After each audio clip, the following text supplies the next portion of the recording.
Thank you for joining us on the biggest story tonight. I'm Niranjan. The attack on Indians and the Indian community on Hindu temples in Australia is part of a pattern that spreads from Canada to Australia.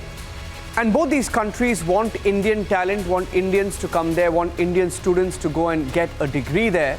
They want Indian money basically, but they will do nothing to keep Indians safe on their soil. Irony, isn't it? It's our biggest story tonight. Here are the headlines. It's India versus Hindu hate storm over burning of holy book Ramcharitmanas by the Samajwadi Party leaders and supporters.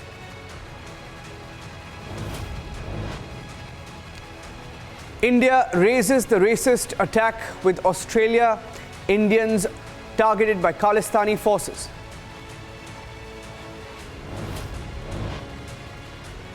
Is Australia giving a free run to Khalistani extremists? The Indian High Commissioner has raised the issue, saying it's about time they reined in.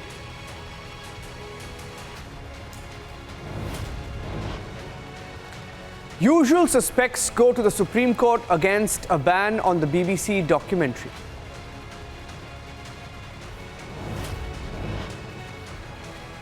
Adani versus Hindenburg, the face-off continues. Adani gives a 400-plus page reply.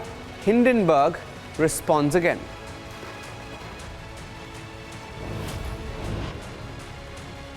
Death penalty for the Gorakhnath temple attacker. The ISIS operative has been sent to the gallows.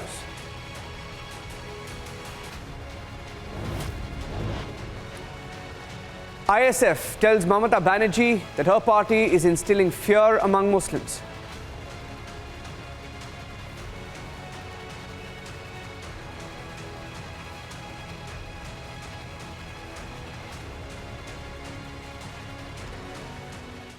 Getting in more details on the racist attacks on Indians in Australia, Republic TV has now learned that Indians in fact had warned against Khalistani groups and their intent to create trouble on the 29th of January, which is yesterday. On Sunday, these Khalistani groups held a referendum. They held a referendum asking for a separate Khalistan, and the Indian community knew about it. The Indian community had written a letter to the police in Australia, in Melbourne. Specifically, the police was warned, saying that this was going to happen and that they needed to act, and it appears that the Australian police, the Melbourne police specifically, didn't do anything about it. Indians holding the tricolour and marching in Melbourne were targeted, beaten up with lathis by extremists, these Khalistani extremists, and that's the video on your screen. In many cases, the Indian students and the members of the Indian community who were holding the tricolour were hit. The tricolour was snatched in many cases and desecrated by these Khalistani elements. Now, India has raised this issue with Australia. The Indian High Commissioner has met the Premier of Victoria to raise the free run given to these Khalistani elements, and hoping that Australian government and the Australian police does something about it. Now, the fact is both Australia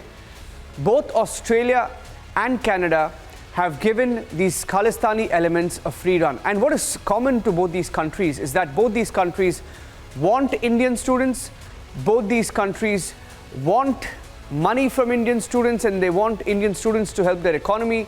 Indian students go there, and yet Indian students are not safe in these countries. We have a few videos of what happened yesterday. Some of the videos are on your screen. Let's look at that as well.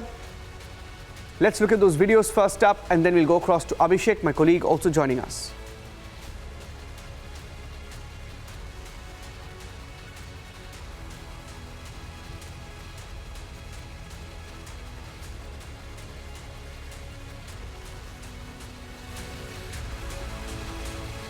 So those were the pictures coming in. Now we'll play that out with the audio, but I'm getting in some more breaking news right now.